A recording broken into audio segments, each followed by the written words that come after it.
pagi Oma dan Opa, Bapak dan Ibu, saudara sekalian yang dikasihi dalam Kristus.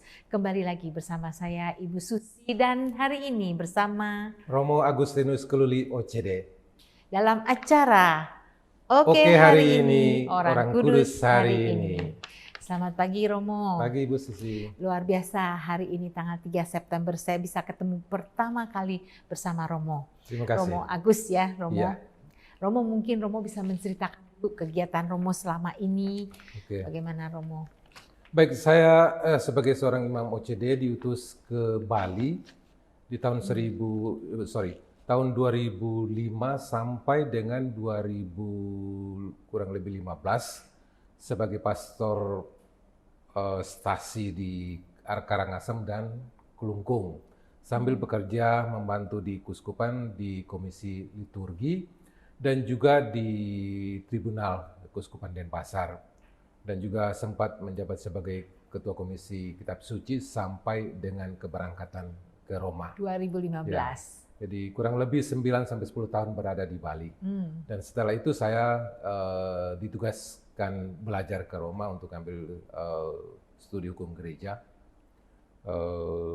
Ambil lisensia, terus diminta untuk melanjutkan sampai ke program doktoral dan sampai saat ini masih struggle untuk menyelesaikan tesis. Untuk menyelesaikan Romo, Ya. kira-kira berapa tahun lagi Romo? Ya diharapkan mungkin maksimal satu tahun lah. Maksimal 1 tahun. Selesai. Kami ikut mendoakan Romo. Terima kasih. Luar biasa sekali Iya, Romo. iya. Saya percaya pasti Romo dipakai oleh Tuhan untuk Oke. kebaikan kita semua. Ya. Puji Tuhan. Romo, hari ini kita mau menceritakan Santo Gregorius. Santo Gregorius Agung. Gregorius Agung. Ya. Oke Romo. Silakan Romo. Romo bisa menceritakan kisah-kisah hidupnya. Oke, baik. Ada banyak hal yang sangat menarik dari Santo Gregorius Agung atau Gregorius pertama. Namanya Gregorius yang berarti selalu siaga atau selalu berjaga. Ini terkait dengan konteks situasi zaman itu di mana terjadi perang dan juga wabah yang menuntut orang untuk selalu siaga. Karena pandemik yang terjadi di zaman ketika dia lahir itu memakan korban yang sangat banyak. Karena itu orang tuanya memberi nama dia Gregorius yang artinya siaga. Wow. Jadi dia lahir di tahun 540 di situasi yang sangat sulit dengan perang dan juga dengan wabah penyakit yang sangat merisaukan dan memakan korban hampir sepertiga dari setiap kota ya. Pandemik Romo. Pandemik, persis seperti yang situasi yang dialami saat ini.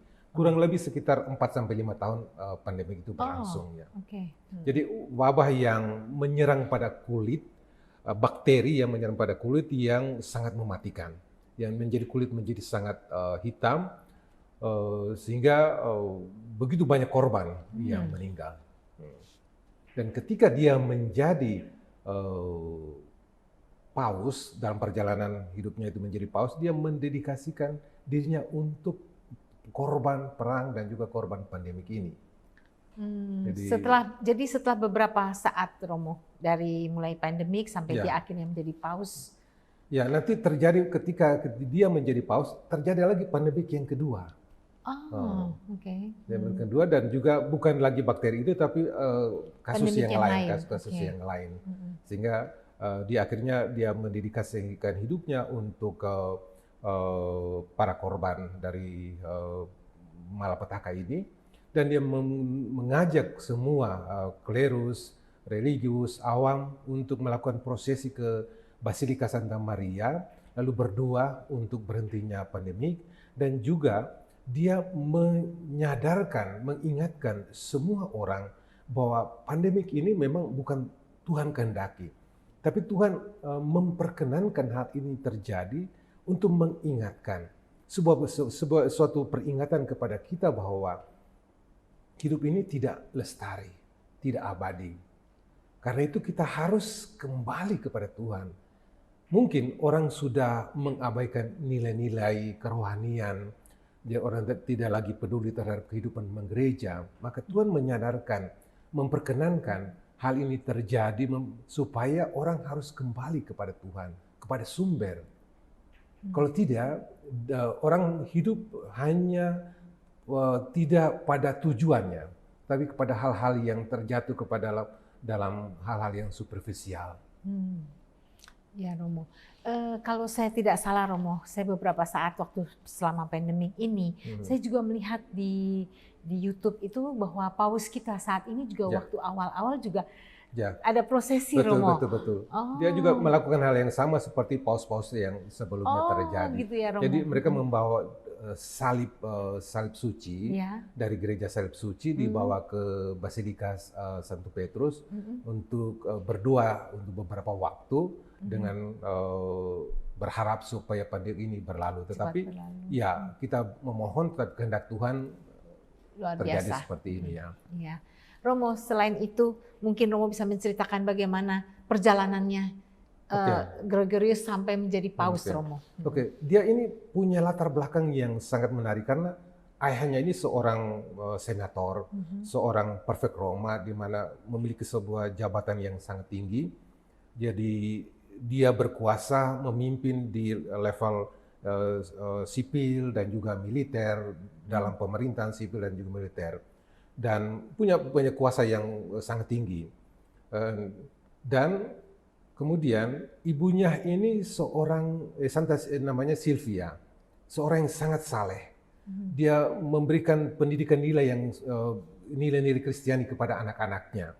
Dia punya 2 anak, satu tidak disebutkan, saya mencoba mencari itu tapi tidak menemukan saudaranya, tetapi yang menonjol adalah Gregorius ini.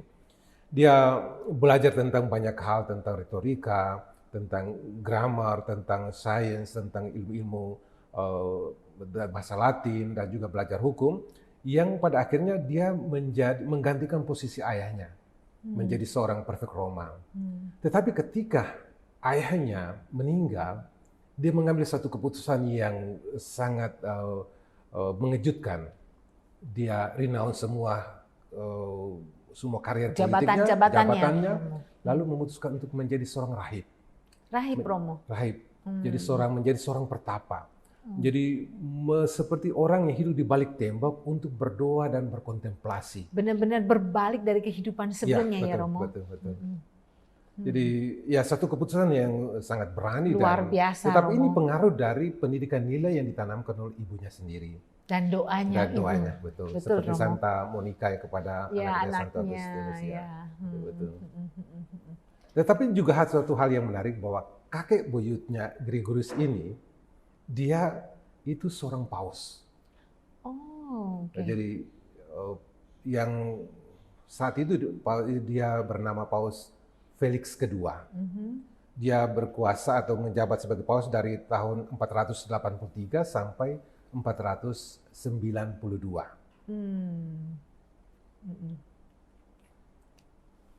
Kemudian ketika dia masuk menjadi rahib, dia belajar ingin menjadi seorang imam.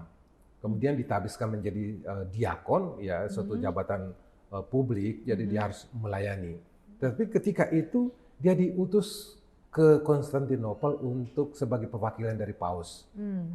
Dan kurang lebih selama 3-4 tahun dia berada di Konstantinopel, kemudian dia kembali ke Roma. Dan di situ dia diangkat menjadi seorang advisor atau seorang penasihat paus, Pelagius yang kedua. Dan dalam perjalanan selanjutnya, ketika Paus Pelagius kedua ini dia meninggal, justru dia diangkat menjadi paus. Wow, jalannya Tuhan tuh luar biasa ya Romo ya.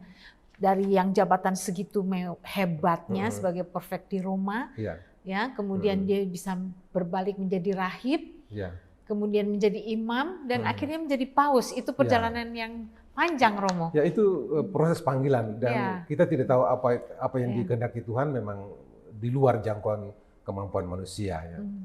Dan ketika dia dikonsekrasikan menjadi paus, dia itu tetap mengambil nama Gregorius. Karena itu dia menjadi Gregorius yang pertama, atau disebut sebagai Gregorius Agung. Jadi kurang lebih ada sekitar 19 paus yang memakai nama Gregorius. Jadi ada Gregorius 1, 2, 3 sampai ke 19. Yang artinya selalu siaga ya Romo ya. Jadi mereka biasanya mengambil nama itu karena terinspirasi oleh pengajaran teologi mereka, sehingga mereka mau menggunakan itu sebagai pelindung dan juga menjadi nama kepausan mereka. Ya. Dan ketika dia diangkat menjadi paus, dikonsekrasikan menjadi paus, itu dia mendedikasikan dirinya untuk itu, para korban dari pandemi yang kedua tadi. Dan yang pertama itu memang pandemi kedua, karena itu hampir menjangkau seluruh Eropa dan seluruh wilayah kekaisaran Roma. Dan dia menamakan orang yang menjadi korban pandemi itu adalah orang yang tertembak jatuh oleh panah dari langit. Oh, oke. Bisa juga Romo. Kita tidak, sebagai kita manusia awam, kita tidak menyadari Romo, tapi mungkin Paus Gregorius ini pendoa, dia bisa tahu Romo ya.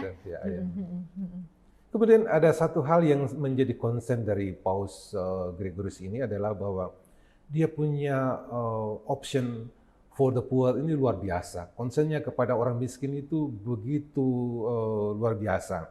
Jadi dia itu dia kepada para pengemban real estate di zaman itu dia sangat mengkritik keras kalau orang-orang kecil itu dirampas haknya. Misalnya tanah mereka dibayar dengan sangat murah, bahkan di pembebasan tanah sama sekali tidak dihargai. Lalu yang kedua, dia mengajak semua pihak, terutama para imam, para religius, supaya menggunakan harta benda gereja itu untuk membantu orang-orang miskin, orang-orang yang susah, supaya gereja itu punya option kepada orang miskin itu memang harus nyata, karena Yesus itu memang datang untuk melayani, terutama dia selalu berpihak kepada orang miskin. Bahwa orang-orang yang berkelimpahan itu juga menjadi bagian daripada pelayanan, tetapi orang-orang itu harus digugah hatinya supaya mereka juga berbagi kepada orang miskin. Jangan hanya option kepada satu pihak tapi mengabaikan yang lain. Jadi semua pihak harus dirangkul. Betul, Romo. Dan juga satu hal yang lain yang dibuat oleh Paus Gregorius ini, bahwa dia itu menghardik orang-orang yang kayak pelaku ekonomi. Mereka biasanya kalau di zaman tertentu ketika harga itu turun, mereka menimbun kayak kebutuhan ekonomi kayak beras dan sebagainya, gandum. Seperti yang kita alami ya. Sampai waktunya harganya naik, baru mereka lepas. Mereka jual. Supaya dapat itu hukum dagang ya Romo. Ya betul. Dan itu dia memang sangat bahkan dia memerintahkan orang untuk sampai meninjau ke semua para penimbun itu supaya mereka harus mengeluarkan itu, karena itu adalah hak orang miskin, hak masyarakat untuk mendapatkan. Jangan sampai itu terjadi kepincangan kan, bahwa ada orang yang hidup dalam kemakmuran sementara banyak pihak yang hidup dalam kelaparan. Kemudian satu hal yang menarik dari Santo Gregorius Agung ini, ketika dia menjabat sebagai paus, pemimpin tertinggi, dia membaharui gereja itu dengan mengajak para uskup, para imam, para religius pertama-tama harus membuat pembaharuan diri. Sebelum membaharui orang lain, dalam hal ini umat. Kembali ke kita.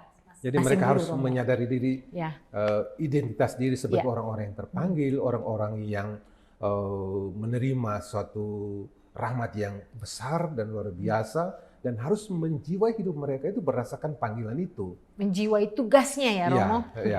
Artinya mereka menjiwai panggilan hidup mereka dengan seperti religius yang menghayati kaul-kaulnya, kesederhanaan, kemiskinan, ketaatan, kemudian para uskup, para imam itu harus menjadi seorang gembala yang baik.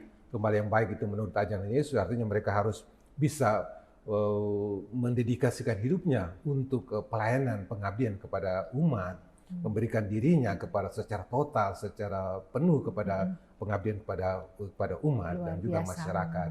Dan di situ barulah mereka itu layak untuk menjadi seorang gembala, seorang pemimpin. Karena tanpa pembaharuan diri, maka tidak mungkin terjadi pembaharuan bagi orang lain. Karena jika tidak, maka orang itu tidak punya suatu kekuatan untuk kata-kata itu tidak punya daya ubah kepada orang lain. Tidak punya sengat, tidak punya kemampuan untuk bisa mengubah orang lain. Karena orang kembali merefer kepada diri kita sendiri. Kita berkata tetapi tidak melakukan. Kita hanya memerintahkan orang lain itu melakukan sesuatu, tapi kita sendiri tidak melakukan. Tidak melakukan. Itu seperti menunjuk ya, Romo. Nanti orang akan mengkritik kita kembali. Betul, Romo. Jadi itu memang, ya kita harus belajar dari sini. Artinya dengan pengajaran dia itu selalu up to date. Meskipun itu di tahun abad-abad awal, di tahun-tahun 500-an, tetapi ternyata pengajaran dia masih relevan sehingga dengan saat ini. Sampai saat ini.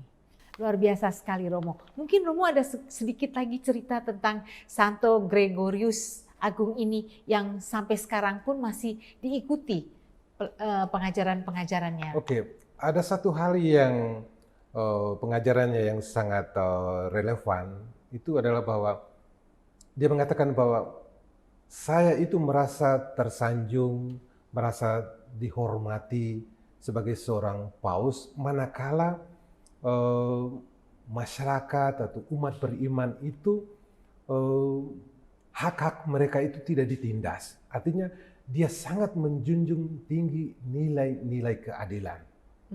Bahwa orang harus punya rasa empati, belas kasihan, karitas kepada orang lain.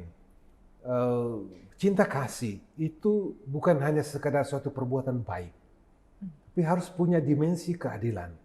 Kita berbuat baik kepada orang yang kita kenal, orang yang bisa berbuat baik kepada kita, itu bukan cinta kasih. Betul, Romo. Tapi cinta kasih itu harus punya dimensi keadilan, artinya perbuatan baik kita itu harus tertuju kepada mereka yang memang betul-betul membutuhkan. Justru mereka yang tidak bisa mengembalikan ke kita, Romo. Betul. Biasa sekali, Romo. Jadi itu memang itulah yang dia tegaskan dalam pengajaran-pengajaran dia. Kemudian juga satu hal yang lain dia mengatakan dalam khotbah-khotbahnya dia selalu berbicara tentang pengadilan terakhir, juga tentang kematian. Sehingga karena memang situasi pada saat itu ketika dia lahir dan juga ketika dia menjadi seorang paus itu situasinya selalu pandemi. Sehingga orang diingatkan untuk selalu berjaga, selalu siap sedia. Sehingga ketika pengadilan itu terjadi, pengabdian saat hari Tuhan itu datang, itu tidak terjadi seperti perangkap, seperti jerat. Betul. Jadi orang harus selalu siap sedia, kapan saja, di mana saja. Kalau Tuhan datang, ya saya sudah siap. Tidak menunggu satu persiapan yang khusus. Ya karena itu dalam kehidupan sehari-hari itu setiap saat itu harus menjadi saat siaga. Orang harus melakukan hidup sebagai seorang Kristen yang baik, melakukan segala sesuatu dengan ketulusan, dengan hati, dengan penuh tanggung jawab. Itu adalah suatu persiapan untuk menantikan hari Tuhan, kedatangannya, pengadilan atau kematian. Baik, Romo, pagi ini sangat luar biasa sekali kita mendengarkan bagaimana kisah dari Santo Gregorius Agung yang luar biasa ini, yang selalu siap untuk kita semua. Betul. Dari pengajaran sesuai dengan namanya, selalu siaga, selalu berjaga. Luar biasa, Romo. Ini pengajaran-pengajarannya yang luar biasa. Hari ini sungguh, saudara, luar biasa sungguh buat saya. Terpaku dengan ajaran dari Santo Gregorius Agung bahwa setiap kita harus melakukan kebaikan bukan dengan kita menerima, tapi kita harus selalu memberi dan memberi, Romo, kepada siapapun. Dan mungkin waktu-waktu kita memberikan uluran tangan, mungkin kita memberi doa-doa buat orang-orang yang sungguh-sungguh mengalami kesulitan, kesakitan, Romo, dan saudara-saudara kita yang membutuhkan doa-doa kita. Terima kasih, Romo, untuk pagi hari ini. Sebelum kita tutup, mungkin Romo bisa memimpin doa untuk kita semua. Mari kita berdoa dalam nama Bapa dan Putra dan Roh Kudus. Amin.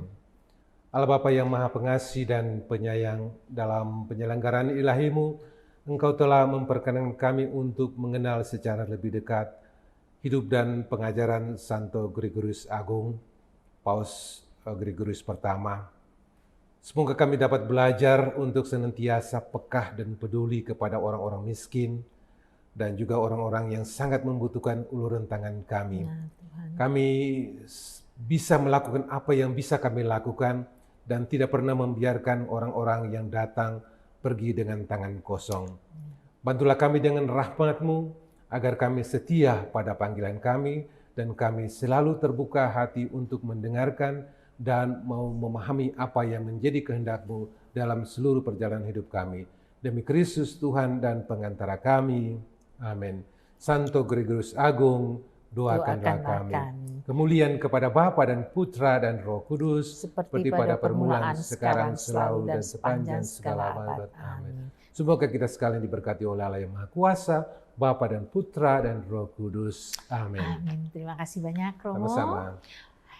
Oke, sampai jumpa di acara Oke, hari ini, Orang Kudus hari ini. yang mendatang. Oke, hari ini